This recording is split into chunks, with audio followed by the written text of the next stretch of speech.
Aleluia.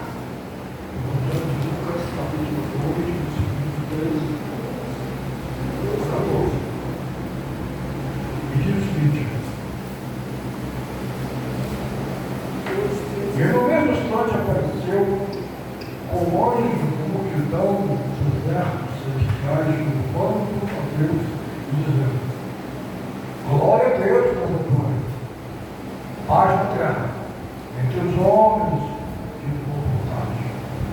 Amém? Vamos ver de novo esse versículo? Todos nós juntos? Aleluia. E no mesmo instante apareceu com olhos de uma multidão dos versos celestiais, louvando a Deus e dizendo: Glória a Deus nas alturas, paz na terra, boa vontade para os homens.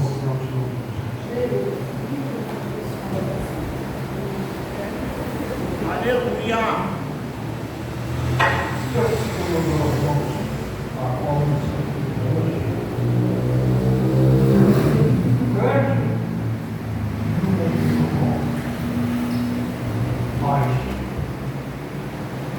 O nascimento de Jesus Cristo foi em meio ao conflito. Mas se nós estamos falando de paz, nós estamos falando de conflito. Porque a grande verdade é que não há paz que não sobrevenha conflito. Jesus, quando estava para nascer, foi revelado a 3 homens. E esses homens procuraram Herodes. E Herodes queria saber quem era o menino. E por dureza de coração, queria usurpar o trono. Aquele tipo que ele imperar sobre tudo, mandou diligentemente ao procurar o menino. E depois volte para que eu vá adorar. Mas o Herodes queria matar o mundo. Então o nascimento de Jesus Cristo foi em meio ao conflito. E o irmão pode ver que toda paz ela segue de conflito. Mas existe uma paz que ela não depende de conflito nem de nada. Ela só depende de um instrumento. Porque, meus irmãos, quando nós falamos de paz, nós não estamos falando de ausência de guerra, ausência de conflitos. Nós estamos falando de um estado espiritual. Aleluia. É muito comum as pessoas estarem em constante aflição, em constante conflito, mas estão com seu coração tranquilo. Também existem situações em que aparentemente está tudo calmo, mas espiritualmente é uma agitação, um incômodo terrível.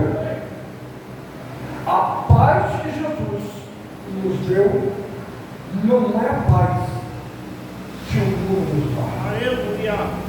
E quando nós falamos em paz, meus irmãos, nós temos que entender que para chegarmos pelo menos na área humana, para chegarmos a um termo comum, é necessário que se haja assim uma comoção geral.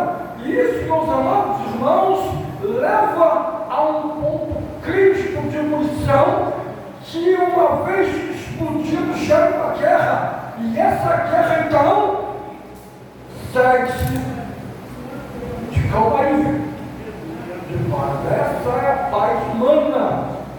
Mas vamos falar, meus amados irmãos, de uma paz diferente. O primeiro ponto, meus irmãos, de nós entendermos paz é que você e eu, nós que temos Deus na nossa vida, precisamos entender que paz para nós é a nossa espiritualidade, é o nosso espírito, é a nossa âncora. Porque, meus amados irmãos, não adianta nada você abraçar o mundo e ter um vazio no coração. E você é preocupado. Tem pessoas que têm tudo na vida, mas está preocupado com isso, está preocupado com aquilo, está sempre preocupado, sempre quieto, tem sempre alguma coisa tirando, roubando a paz dela. E nós vamos ver o porquê, meus amados irmãos. Em primeiro lugar, é uma condição para ver Deus.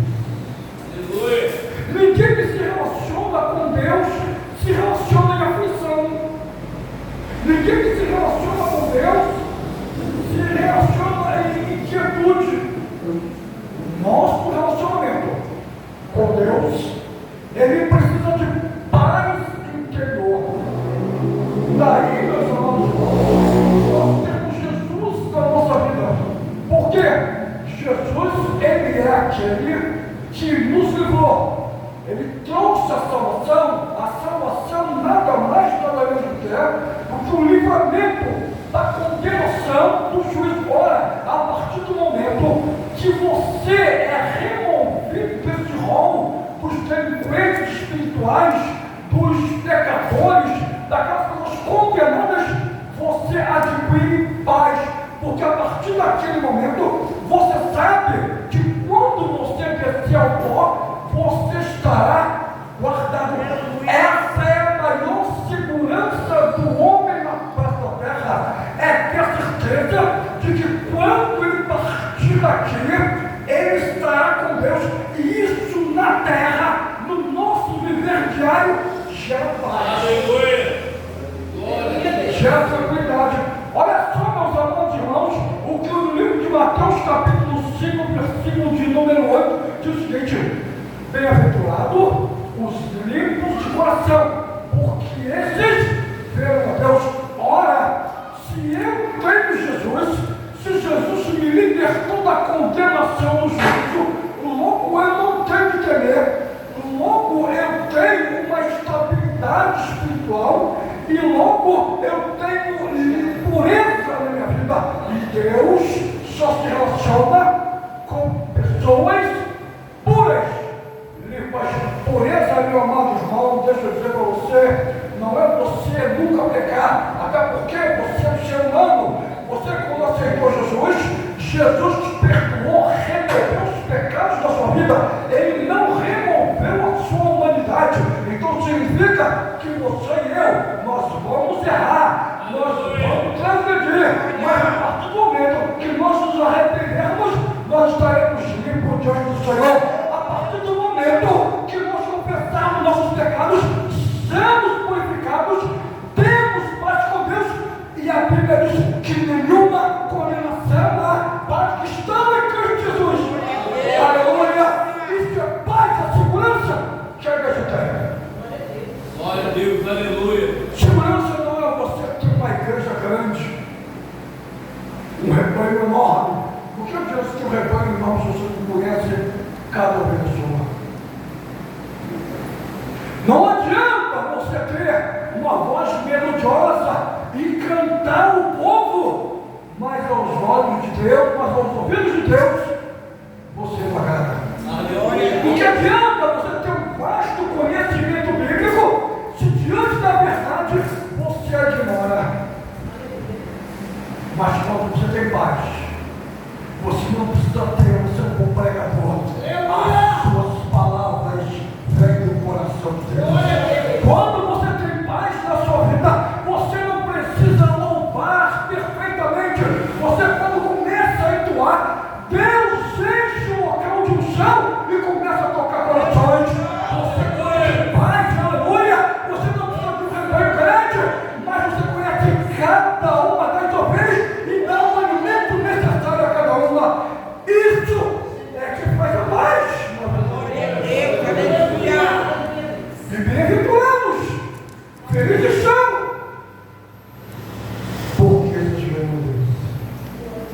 A Bíblia diz antes mais, meus amados irmãos, lá no capítulo 12, versículo 14 de Hebreus, diz uma coisa muito interessante, que nós precisamos ter atenção. Seguir após por todos e a santificação. Veja bem, a paz, ela anda lado a lado com a santificação, sem a qual ninguém verá a Deus. Sabe o que significa, meu amado? Não adianta eu dizer que tenho paz se estou em conflito com o irmão. Não adianta eu dizer que tenho paz se estou em conflito com o meu pastor. Não adianta se eu estou em paz se eu estou em conflito com o meu vizinho. Paz gera calmaria. Calmaria, aí você vê Deus. Aonde você vê agitação, Deus não está presente. Ali não há paz. Aonde você vê tumulto, confusão, Deus não está no negócio. Mas onde você vai, você vê a presença de Deus. Vamos ter um exemplo? Davi. A Bíblia diz que Davi era um homem segundo Deus. Mas Davi é um assassino. Ele enviou isso para a morte. Mas ele é segundo o coração de Deus. Davi era adúltero. Coabitou com a mulher de Urias. Mas é o segundo o coração de Deus. Davi era um homem que tinha muitas mulheres. Deus nunca, em tempo algum, nunca apoiou a bigamia. Mas ele não deixou de ser você. Mas peraí, irmão, com todos os defeitos, Davi continua sendo o coração de Deus? Sim. Sabe por quê? Apesar de todo o erro, quando Deus diz, ele tem lá no livro de Números, ele foi rebelde. Deus disse para ele para não contar a nação de Israel, ele queimou e foi contar. E por conta disso, quase 100.000 israelitas morreram. Mas continua sendo o coração de Deus. Sabe por quê? Porque Davi, numa das suas palavras, ele disse o seguinte: melhor estar na mão de Deus do que nas mãos dos filhos. Ou seja, Davi, apesar dos seus fracassos, apesar dos seus erros, ele entendia, ele tinha consciência. Quem tem consciência não é conturbado, não é perturbado. Quem tem consciência que tem paz. Davi tinha paz suficiente para entender: Senhor, eu estou aqui, prefiro ser castigado pela tua mão, porque eu sei que na tua mãos há misericórdia. Aleluia! Quem tem paz tem consciência. Quem tem paz se arrepende. Quem tem paz tem o favor de Deus. Segundo o coração de Deus. O que faz de um homem ser grande diante de Deus não são os seus atos, não. É o seu coração. É o peso do coração. E Davi tinha um coração todo pesado com Deus, cheio de Deus, aleluia. Deus também quer essa mesma intimidade comigo e contigo, aleluia. Mas para isso é necessário nós desamarrarmos, tirarmos todas as marcas da nossa vida e nos rendermos diante de Deus, implorando a Ele unicamente no seu favor. Glória! Se quer paz com Deus, e tudo Davi tinha paz. Aleluia. Por isso que Davi sempre tinha o favor de Deus. Mas ele errou, mas tinha o favor de Deus. Você erra, mas tem o favor de Deus. Sabe por quê?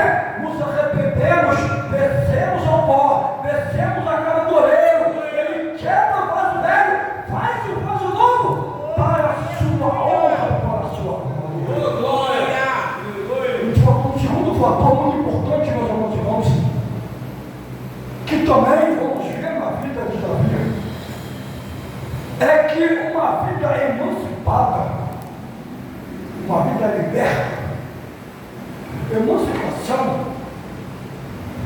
fica até meio chato falar dessa forma. Hoje em dia a emancipação é aceitar o lesbianismo, o homossexualismo, aceitar essas mazelas. Isso aí hoje em dia é emancipação. Não! Isso é pecado. E pecado não é para ser aceito por cristão. Uma vida emancipada, emancipação, significa separação. Uma vida separada é uma vida de paz. Nós podemos ver que todos os homens da Bíblia que tiveram uma influência, como tem, que fizeram algo em prol do Senhor, fizeram porque tinham uma vida separada. Aleluia. Presbítero Marcelo, é impossível que o mesmo pé da fruta boa e fruta ruim, não. O fruto mal, da árvore mal, da fruta mal. Da árvore boa, da fruta mal. A Bíblia mesmo diz isso, que não pode dar o espinheiro, não pode produzir coisas boas. Da mesma forma, meus irmãos, é a nossa vida. Se eu e você quisermos produzir coisas boas, precisamos estar em Deus. Precisamos estar em paz. Como se adquire paz com Deus? Estando em Jesus Cristo. Aleluia. Olha só o que a Bíblia diz para os meus irmãos. No livro de Romanos, capítulo de número 8, versículo 2: porque a inclinação da carne é para a morte, mas a inclinação do Espírito é para a vida. Aleluia. E o que eu quero dizer? Uma vida emancipada é uma vida que se aquieta ao Espírito, é uma vida que se aquieta às coisas de Deus. Muito embora, meus amados irmãos, volto a dizer, muitas das vezes nós cometemos algumas situações, nós pensamos, agimos ou falamos de maneira equivocada, de maneira até incoerente, mas quando nós nos registramos, nos arrependemos, Deus envia o perdão, Deus limpa, Deus purifica, mas a inclinação significa os desejos, as suas motivações, aquilo que te move. Quando as nossas motivações estão no Espírito, aleluia, tudo acontece. Nós podemos ver na primeira de Gênesis, Apocalipse, homens e mulheres em situações de dificuldade, em situações quase que impossíveis, mas no exato momento que tudo parecia que não ia dar certo, Deus entra no negócio, Deus muda o cativeiro. Ou isso eu vou dizer, lá no livro de Daniel, Sadraque, Mesaque e Abednego, eles estavam diante ali da autoridade máxima. Nabucodonosor ordenou: se dobrem diante da estátua. Aquela estátua significa a opressão, significa o mundanismo, significa o diabo em todo o seu sistema. Eles disseram: olha, rei, não vou me dobrar, não. Queira você saber que se o nosso Deus quiser, Ele nos libertará da fornalha das tuas mãos. Sabe o que é dizer, meus irmãos? Que de maneira alguma nós devemos nos curvar em nada. A nossa inclinação tem que ser em Deus e para os de Deus. Aleluia. Não, eu sou sem francês. Assim nós tivemos aí essa fornalha. Joga jogando e jogou. Vai! 3, 4. Eu quero dizer para você que você não anda sozinho quando as suas motivações estão em Deus. Deus vai contigo até o inferno para te resgatar, porque Ele é compromisso com Ele. Se o teu coração está em Deus, Ele vai lá da fé. É não! Glória. Banca da mão do diabo. Por que Deus? Aleluia. Ficou Deus aqui. Ainda no livro de Gálatas, capítulo 6, versículo 8. O que semeia na sua carne, a carne é a corrupção. E o que semeia no Espírito, do Espírito, colhe. Eu quero dizer com isso, meus amados irmãos, que quando você joga boa semente Aleluia. no terreno bom, pode dar boa coisa. Aleluia. Mas quando você se semeia, pode até o terreno ser bom, mas certamente que você não socorreu ainda, vai sair coisa ruim. Nós temos que ter cuidado com o que semeamos no nosso lar. Precisamos ter cuidado com o que semeamos na nossa vida. Precisamos ter cuidado com o que semeamos na igreja. Porque a minha avó sempre dizia: meu filho, quem semeia vento, colhe tempestade, aleluia. Tem crente que era tempestade no temporal, porque plantou e está colhendo. Mas Deus está entrando hoje. Se você está nesse temporal, Deus está entrando hoje para te tirar com mão forte, aleluia. Por que, Deus? Temporal que eu e você entramos porque queremos, mas chegou o temporal que entramos sem saber. Quando damos por conta, estamos no olho do furacão. Deus vai lá, ó, ô Betinho, para, deixa eu tirar você. Sabe por quê? Porque ele é Deus, ele é Deus. Ele não brinca de ser Deus. Eu e você brincamos de ser crente, mas ele não brinca de ser Deus. Ele é Deus. Ele faz acontecer. E quando ele age, ninguém pode. Aleluia. Isso me faz lembrar uma das Isaías. Antes que houvesse dia, eu sou. E ninguém é que possa escapar das minhas mãos. Operando eu. Deus é tremendo. Deus é tremendo. Vale a pena servir esse Deus maravilhoso. E por último, meus irmãos, a paz, ela se faz presente na vida daqueles que querem relacionamento espiritual. Aleluia. Você já viu aquela pessoa sanguinária? Gostava de matar. Aí você vê ela hoje, cara, agora fala de vida, de amor. Sabe por quê, filho? Porque toda a terra foi tirada dele e foi colocada em luz. E aonde a luz, a paz. Irmão, olha, eu vou dizer uma coisa aqui para vocês, eu vou até tirar o microfone. Tem alguns de nós, estou dizendo assim, mas o povo de Deus, que pega contra Deus feio. O cara ontem era terrível. Ia lá, ó, está tirando nós de bonzinho, vamos ver até quando. Meu irmão, essas pessoas estão fazendo mais gente que o diabo,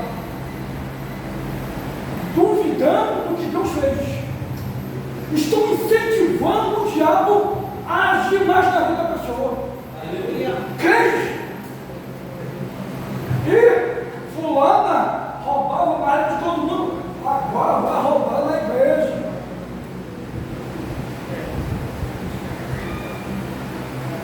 Muito difícil.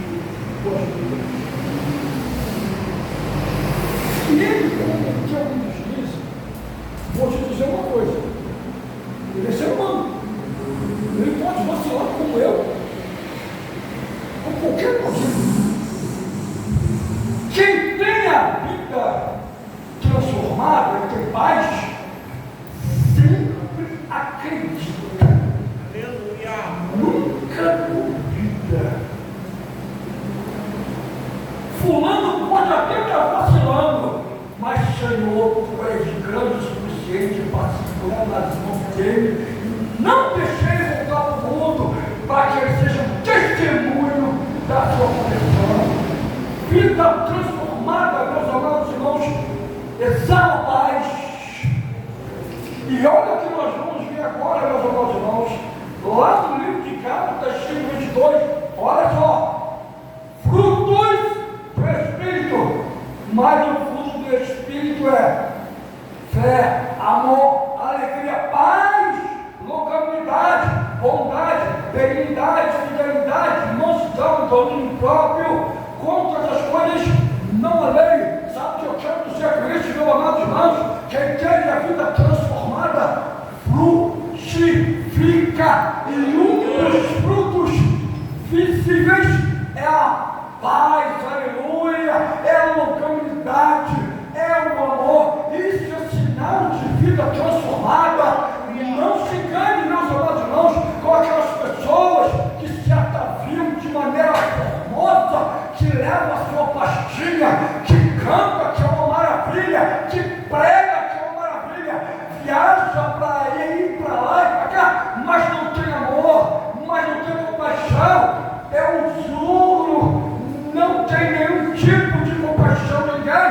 Não duvide, são pessoas que verdadeiramente ainda permanecem nas trevas, mas aqueles que são em Cristo Jesus são que nem árvore plantado na beira da estrada, os seus frutos são vistos por todos que passam. Aleluia! Assim é eu, assim é você. Os que passam pela rua da vida, olha para mim, para você, e vê os frutos verdadeiramente, vão dizer: aquele é Deus, aleluia! Como é bom dizer alguém falar isso da missionária, lá eu vejo frutos na vida dela. Como é bom olhar para o Fagner. Quem viu o Fagner ontem? Quem viu o Fagner hoje? Eu vejo frutos na vida dele. A nossa vida, meus amados irmãos, não é só uma carta aberta. A nossa vida é uma exposição pública daquilo que Deus fez em cada um de nós. Aleluia! E isso só é feito por paz. E para nós encerrarmos, a Bíblia nos diz que 1 Coríntios capítulo 13, versículo número 4 a 7. O amor é paciente, é benigno. O amor não se vanagloria, não se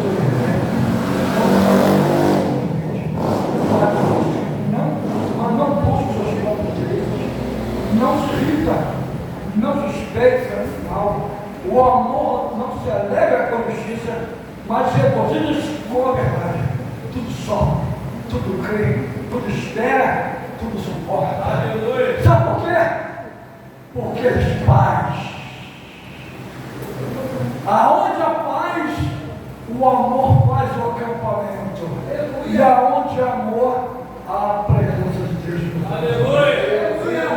Nós estamos vendo nesses últimos dias, no cenário global, coisas terríveis acontecendo.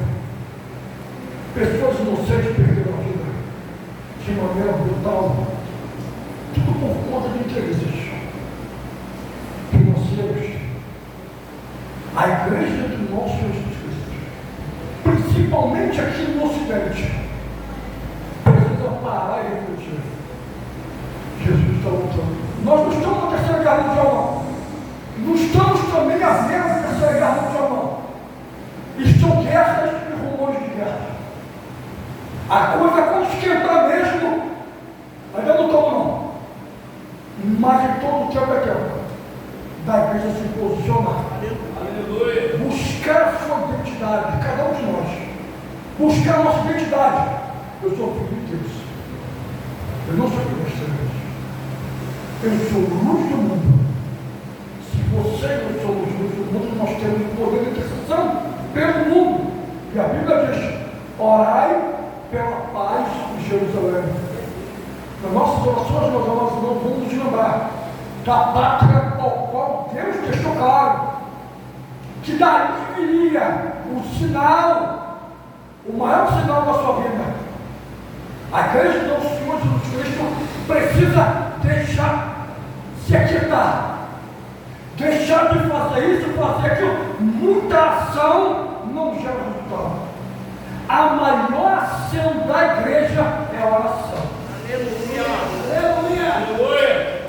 Não adianta evangelizar se não tem paz no seu coração. Você vai sair fazendo papel de bobo. Deus não vai receber, ninguém vai se converter. A sua palavra não vai ter eficácia. Mas a partir do momento que eu e você agirmos de joelho, quando nos levantarmos, a coisa muda. Aleluia. Nosso sempre, meu filho. Leia a Bíblia. Jesus ia para o monte. Morava ao Pai. Sempre quando ele descia, era algo impactante. Monte não é lugar de passeio, é lugar de recarregar forças espirituais para quando descer, produzir milagres. Aleluia. Glória. A igreja precisa refletir esse ensinamento. Jesus subia, buscava o poder, comunhão, descia e mostrava ao mundo de quem ele era filho. Eu e você somos filhos de Deus. Quais são as provas que você e eu estamos dando disso? Que Deus possa abençoar a nossa igreja e que haja paz no nosso coração ao dobrar nossos joelhos, que haja paz com aqueles que nos perseguem, com aqueles que se levantam contra nós, que haja paz em todo momento, para que quanto maior a nossa partida, nós possamos partir direto para os braços do Pai. E assim agradeço a minha oportunidade.